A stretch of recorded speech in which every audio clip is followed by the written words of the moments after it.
ભરૂચ શહેરના હૃદય સ્થળે આવેલા ઐતિહાસિક અને રતન તળાવની હાલત અંગે સ્થાનિકોની રજૂઆતનો અસરકારક પડઘો પડ્યો છે. ભરૂચ શહેરના હૃદય સ્થળે આવેલા ઐતિહાસિક રતન તળાવની હાલત અંગે સ્થાનિકોની રજૂઆતનો અસરકારક પડઘો પડ્યો છે.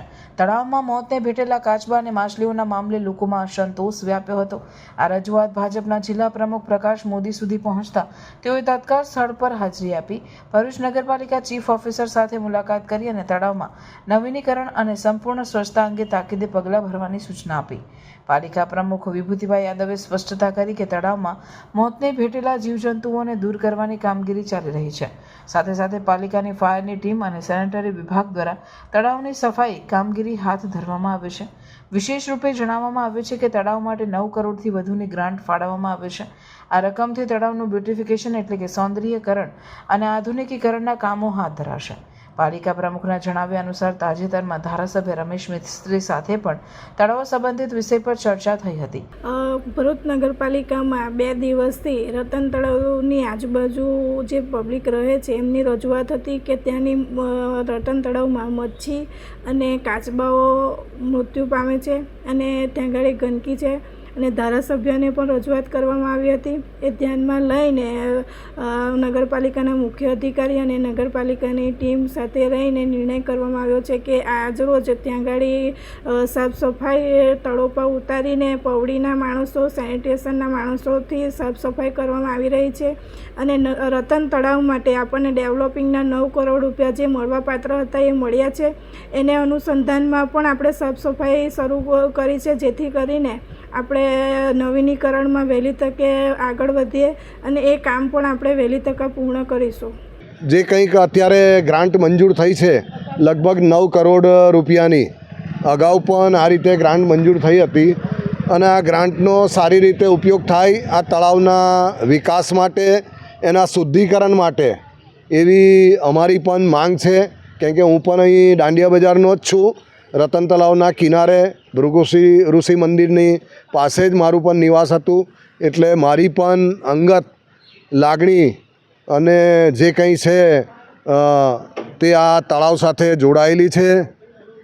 એક આ તળાવને સુંદર, સ્વચ્છ અને જે રીતે હેરિટેજમાં ભરૂચના અન્ય સ્થળો છે એ પ્રમાણે આ ઐતિહાસિક રતન તળાવ છે.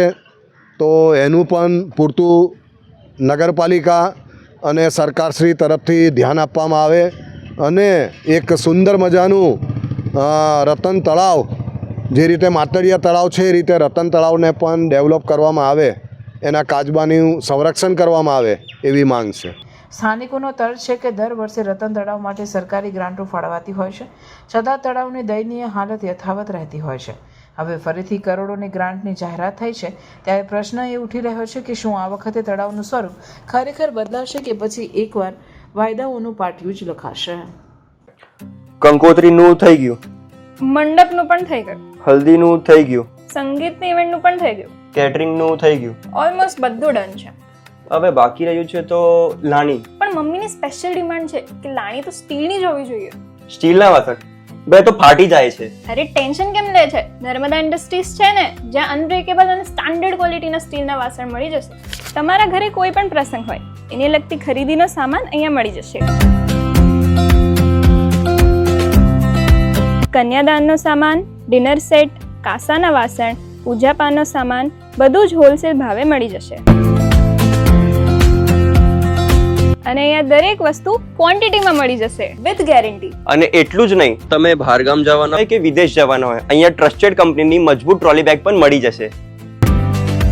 અને હા, ટ્રાયપ્લાય વાસણો, ઇલેક્ટ્રિક ઇન્ડક્શનના 3 લેયર વાળા તમામ વાસણો બહારગામ લઈ જવા અને મોકલવા માટે પણ મળી જશે.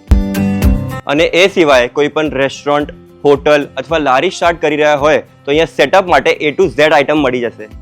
તો વર્ષોથી જૂના અને જાણીતા સ્ટીલના વાસણો માટે એક જ નામ, જે છે નર્મદા ઇન્ડસ્ટ્રીઝ. નર્મદા ઇન્ડસ્ટ્રીઝનું ઇન હાઉસ પ્રોડક્શન હોવાના કારણે બધી જ વસ્તુ હોલસેલ ભાવમાં મળી જશે. અને અમે તો અમારી શોપિંગ કરી લીધી છે, તો તમે પણ આજે જ મુલાકાત લો Narmada industries. C1 2425 2679 GIDC near Narmadanagar Bharuch.